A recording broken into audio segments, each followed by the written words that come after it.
आखिर क्यों एक हिंदू डॉक्टर ने एक अल्लाह वाले की बेटी का इलाज नहीं किया, जिसके कारण वह तड़प तड़प कर मर गई।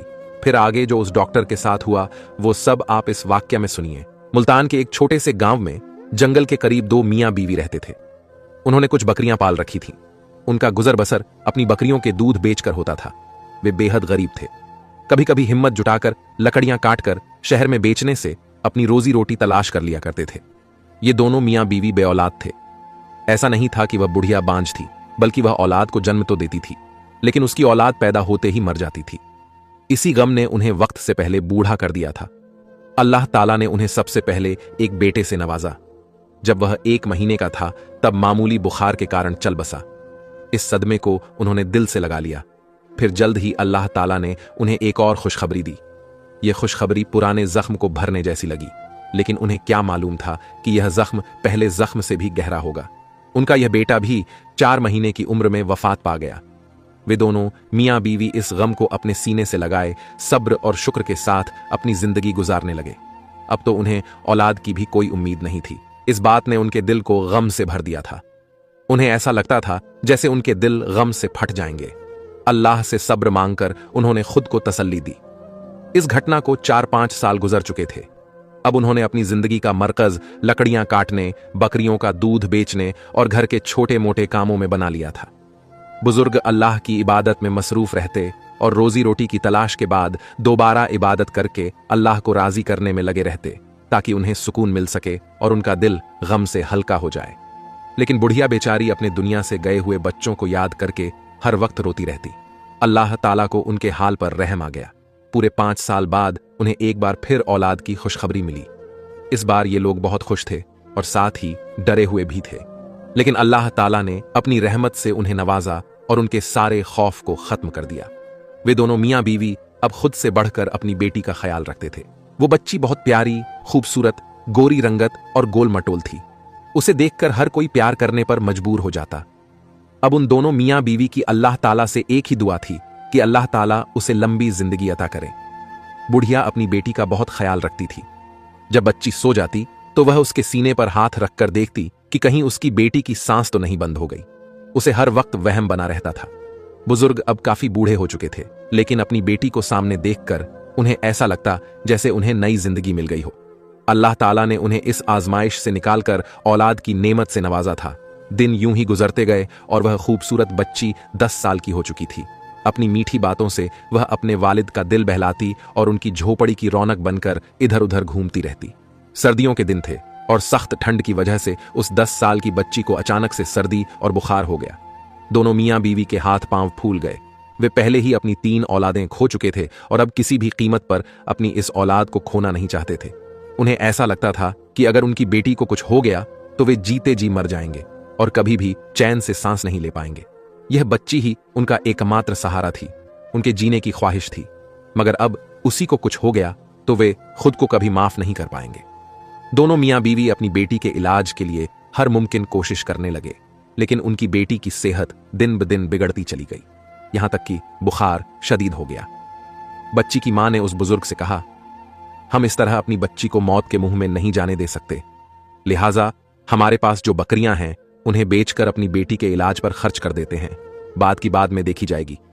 गरीबी में तो दिन काट ही लिए जाएंगे और हम वैसे भी काटते आ रहे हैं, लेकिन मैं अपनी बच्ची को किसी भी तरह खुद से दूर नहीं जाने दूंगी।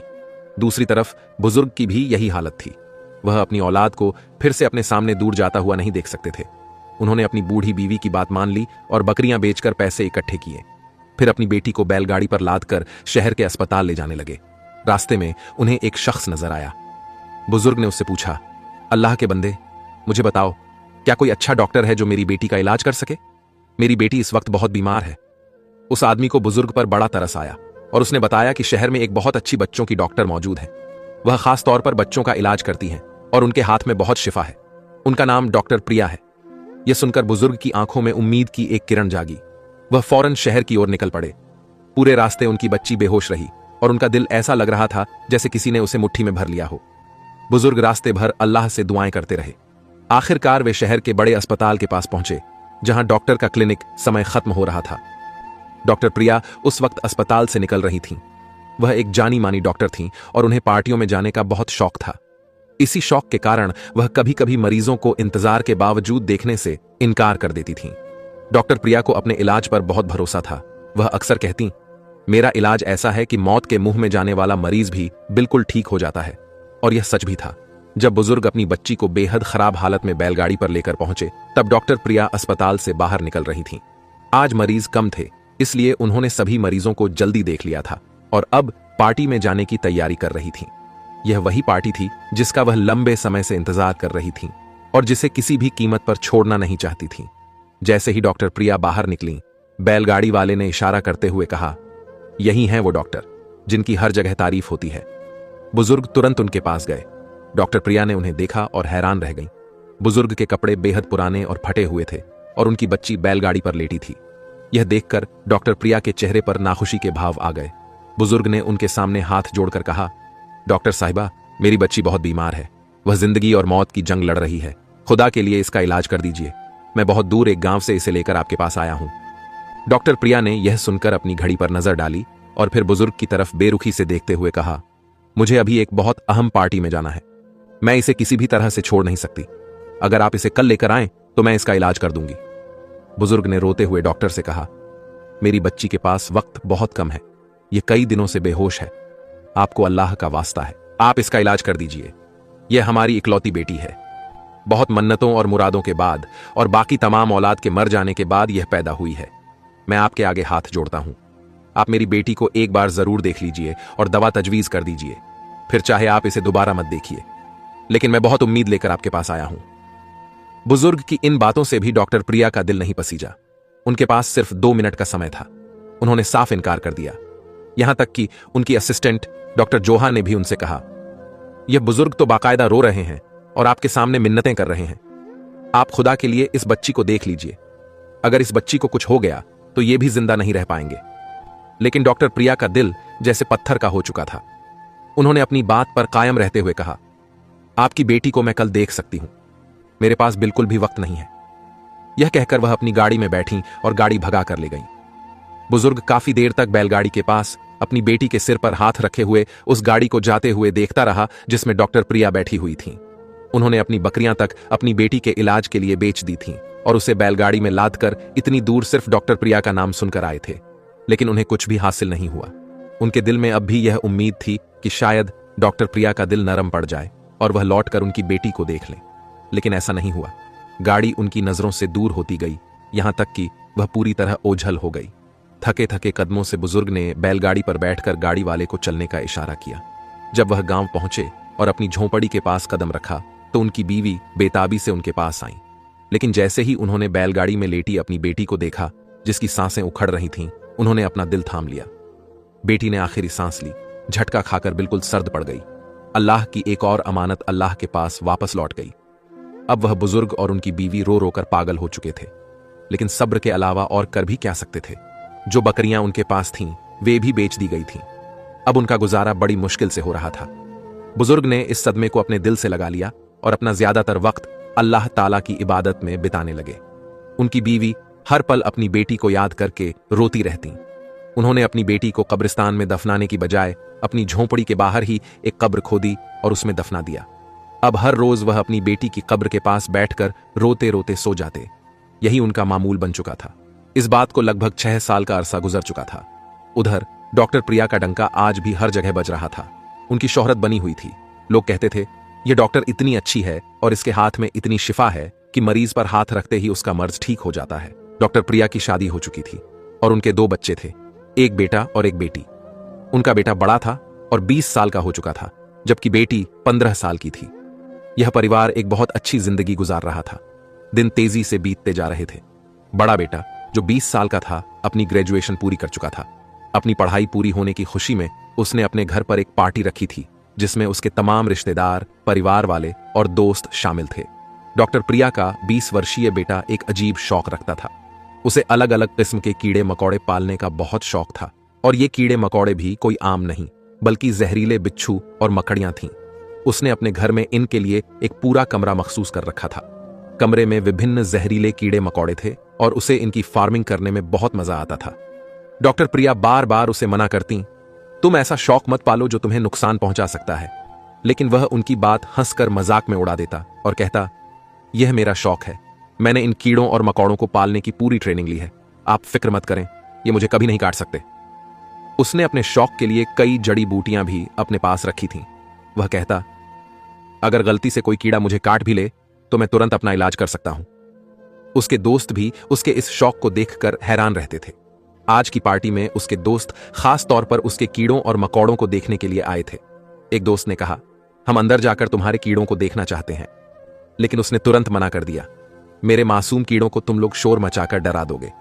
यह सुनकर उसका एक दोस्त उसका मजाक उड़ाने लगा और बोला, क्या वाकई तुम्हारे पास जहरीले कीड़े हैं या तुम हर जगह नकली कीड़े लेकर जाते हो? दिखाओ तो सही कि तुम सच बोल रहे हो। यह सुनकर प्रिया के बेटे को गुस्सा आ गया। वह अपने दोस्तों को लेकर उस कमरे में चला गया जहां उसने अपने कीड़े मकौड़ों को छोटे छोटे लकड़ी के बक्सों में रखा हुआ था। उसने दोस्तों के सामने तमाम बॉक्स के ढक्कन खोल दिए। बॉक्स के अंदर अलग अलग तरह के जहरीले बिच्छू और मकड़ियां थीं, जिन्हें उसने दूसरे देशों से मंगवाया था। उसके कीड़ों में से एक मकड़ी इतनी बड़ी थी कि उसका साइज एक स्वस्थ इंसान की हथेली जितना था। इतने सारे कीड़े मकौड़ों को बाहर निकलता देखकर और डॉक्टर प्रिया के बेटे के शरीर पर उन्हें चलते हुए देखकर उसके दोस्त डर गए। अब तो जैसे प्रिया के बेटे की इज्जत पर बात आ गई थी। दोस्तों ने कहा, अब हम देख चुके हैं, इन्हें वापस बंद कर दो। लेकिन वह नहीं माना। उसने एक बिच्छू को अपने सिर पर रख लिया, 2 जहरीली मकड़ियों को अपने कंधों पर बैठा लिया और एक जहरीले सांप को अपने गले में डाल लिया। उसके दोस्तों ने सरगोशी करते हुए कहा, लगता है कि इन कीड़ों में से जहर निकाल दिया गया है, तभी यह इन्हें इतने आराम से अपने ऊपर बिठाए हुए हैं। प्रिया के बेटे ने यह सुन लिया। उसने एक बड़ी मकड़ी उठाई जो स्त्रे नामक देश में मशहूर थी। यह मकड़ी अपने जहरीले डंक के लिए बदनाम थी। उसने मकड़ी को पकड़कर उसकी टांगों को हल्का सा दबा दिया। मकड़ी गुस्से से लाल हो गई और उसका पीला रंग बदलकर गहरा लाल हो गया। मकड़ी ने गुस्से में अपना मुंह खोला और उसके मुंह से अजीब तरह का जहरीला तरल टपकने लगा। प्रिया के बेटे ने दोस्तों को दिखाते हुए कहा, देखो, इनके अंदर जहर मौजूद है। मैंने इनमें से किसी का जहर नहीं निकाला। ये मेरे पालतू हैं, मैं इन्हें मोहब्बत देता हूं और ये मेरे सारे इशारे समझते हैं, प्रिया के बेटे ने कहा। लेकिन जब उसने मकड़ी को इस तरह दबाया तो मकड़ी ने अपना जहर प्रिया के बेटे के हाथ पर छोड़ दिया। वह एकदम से उछलकर पीछे हटा और मकड़ी उसके हाथ से फिसलकर वापस बॉक्स के अंदर गिर गई। हालांकि वह पुरसुकून बना रहा। उसके दोस्त ने यह देखकर कहा, तुम्हें इस जहर की दवाई लेनी चाहिए। यह तो ऑस्ट्रेलिया की खतरनाक मकड़ी है, तुम इसका जहर इतने आराम से कैसे सह रहे हो? यह सुनकर प्रिया का बेटा मुस्कुराया और बोला, मेरे पास हर जहर का इलाज है। उसने अलमारी से जड़ी बूटियों का एक सफूफ निकाला और उसे अपने जख्म पर लगाया। उसे थोड़ी राहत मिली, लेकिन जलन बढ़ती रही। धीरे धीरे उसकी तबीयत खराब होने लगी और उसका शरीर नीला पड़ गया। डॉक्टर प्रिया, जो मेहमानों के साथ हंसी खुशी बातचीत में मसरूफ थीं, जब उन्हें बेटे की हालत का पता चला तो उनके पैरों तले जमीन खिसक गई। वह तुरंत भागकर बेटे के पास आईं और उसे डॉक्टर के पास ले जाने को कहा, लेकिन बेटा मानने को तैयार नहीं था। उसने कहा, यह जहर जल्दी ठीक हो जाएगा, मुझे पता है कि मुझे क्या करना है। हालांकि उसकी हालत बिगड़ती चली गई। जहर पूरे शरीर में फैल चुका था और वह पूरी तरह बेहोश हो गया। डॉक्टर प्रिया रो रोकर बुरी हालत में थीं। उन्होंने शहर के बेहतरीन डॉक्टरों को अपने घर बुलाया, लेकिन तमाम कोशिशों के बावजूद उसकी हालत में सुधार नहीं हुआ। इसी दौरान वहां मौजूद एक औरत ने कहा कि वह गांव में एक ऐसे शख्स को जानती है जो बिच्छू और दूसरे जहरीले कीड़ों के काटने का इलाज करता है। वह एक मुसलमान है। डॉक्टर प्रिया ने तुरंत अपने एक मुलाजिम को उस शख्स को बुलाने के लिए गांव भेजा। वह अपने बेटे को किसी भी कीमत पर खोना नहीं चाहती थी। मुलाजिम उस गांव में पहुंचा जहां वह बुजुर्ग रहते थे। जब उसने बुजुर्ग को सारा हाल सुनाया और बताया कि मरीज डॉक्टर प्रिया का बेटा है, तो बुजुर्ग की आंखों में आंसू आ गए। बुजुर्ग की बीवी ने मुलाजिम से कहा, मेरा शौहर डॉक्टर प्रिया के बेटे का इलाज नहीं करेगा। एक वक्त था जब हमारी बेटी जिंदगी और मौत की कशमकश में थी। डॉक्टर प्रिया ने इलाज करने से इनकार कर दिया। आज हमारे पास भी वक्त नहीं है। हमारी बेटी का गम आज भी ताजा है। बुजुर्ग खामोश रहे और मुलाजिम वापस चला गया। लेकिन बुजुर्ग पूरे दिन बेचैन रहे। रात होते ही उन्हें ऐसा लगा जैसे उनसे कुछ गलत हो रहा है। अगर वह डॉक्टर प्रिया के बेटे का इलाज नहीं करेंगे तो उनकी पूरी जिंदगी की इबादत जाया चली जाएगी। उनकी बीवी ने उन्हें रोकने की कोशिश की और बेटी की कब्र के पास ले जाकर कहा, अगर तुम उसका इलाज करोगे तो मैं समझूंगी कि तुमने अपनी बेटी को खुद मारा है। लेकिन बुजुर्ग का दिल नहीं माना। रात के अंधेरे में वह गांव से निकलकर शहर के उस पते पर पहुंचे जहां डॉक्टर प्रिया का घर था। वहां हाहाकार मचा हुआ था। जैसे ही उन्होंने डॉक्टर प्रिया को देखा, उनकी बेटी का गम ताजा हो गया। लेकिन उन्होंने अपने दिल को संभाला। बुजुर्ग ने एक प्याला पानी मंगवाया, पानी पर कुछ पढ़कर फूंक मारी और बेटे को पिलाने को कहा। साथ ही एक जड़ी बूटी भी दी और उसका रस निकालने को कहा। डॉक्टर प्रिया की असिस्टेंट ने यह सब देखा और तुरंत पहचान लिया कि यह वही बुजुर्ग हैं जो 5 साल पहले अपनी बेटी के इलाज के लिए आए थे। उसने डॉक्टर प्रिया को बताया, यह वही बुजुर्ग हैं जिन्हें आपने बैलगाड़ी में लाए उनकी बेटी का इलाज करने से इनकार कर दिया था, लेकिन आज ये आपके बेटे की जान बचाने यहां आए हैं। डॉक्टर प्रिया यह सुनकर सजदे में गिर गईं और रोते हुए बुजुर्ग से माफी मांगने लगीं।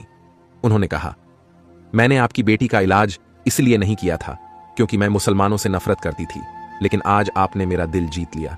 अब मैं आपके रब पर ईमान लाना चाहती हूं। बुजुर्ग की आंखों से आंसू बह निकले। उन्होंने डॉक्टर प्रिया को कलमा पढ़ाया। डॉक्टर प्रिया ने इस्लाम कबूल कर लिया और वादा किया कि अब से वह गरीबों का इलाज मुफ्त करेंगी।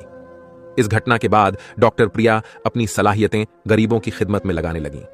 उनकी शिफा और ज्यादा बढ़ गई और वह इस वजह से मशहूर हो गईं कि उनके मरीज बिना किसी फीस के ठीक हो जाते। यह कहानी हमें सिखाती है कि सच्चे मुसलमान की निशानी क्या है। बुजुर्ग ने वैसा बर्ताव नहीं किया जैसा डॉक्टर प्रिया ने उनके साथ किया था। उनके इसी अमल से डॉक्टर प्रिया मुतासिर हुईं और अल्लाह की राह पर आ गईं। प्यारे दोस्तों, यह कहानी आपको कैसी लगी? उम्मीद है आप इससे कुछ सीखेंगे। मजीद ऐसी कहानियों के लिए हमारे चैनल को सब्सक्राइब करना मत भूलिए। शुक्रिया।